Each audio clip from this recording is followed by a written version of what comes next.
শুরু হয়েছে মধু মাস, মধু ফলে ভরপুর হয়ে উঠেছে বাজার। আম, জাম, কাঁঠাল, লিচু, কলা, জামরুল কি নেই বাজারে। চারিদিকে এখন রসালো ফলের মৌ মৌ গন্ধ, বেচাকেনাও চলছে হরদম।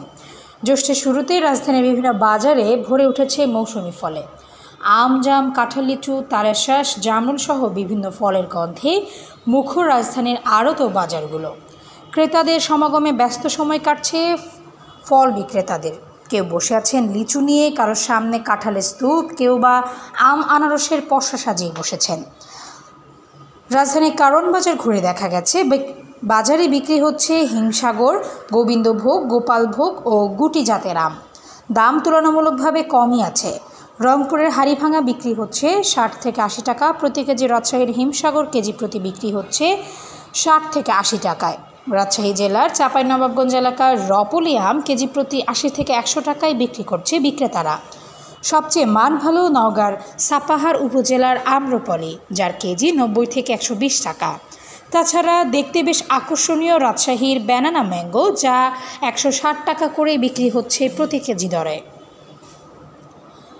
বাজারে উঠেছে লিচুও।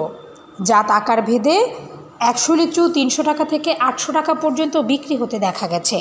ব্যবসায়ীরা জানান, মৌসুমে প্রথমে লিচু 800 টাকা পর্যন্ত আসায় দাম একটু বেশিই ছিল, তবে এখন দাম কিছুটা কমেছে। দিনাজপুরের লিচু প্রতি শ 500 টাকা, রাজশাহীর সাধারণ লিচু 300 টাকা এবং ভালো মানের লিচু প্রতি শ বিক্রি হচ্ছে 450 থেকে 500 টাকায়। শুধু আম আর লিচুই নয়, বাজারে উঠেছে কালোজাম, কাঁঠাল, আমরুজ আর আরও বাহারি ধরনের সব ফল।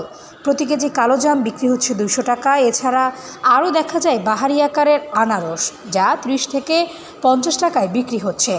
ড্রাগন ফল 180 টাকা থেকে 200 টাকা প্রতি কেজি। বাহারি সাইজের পেয়ারা, যা 70 টাকা কেজি বিক্রি করছে বিক্রেতারা।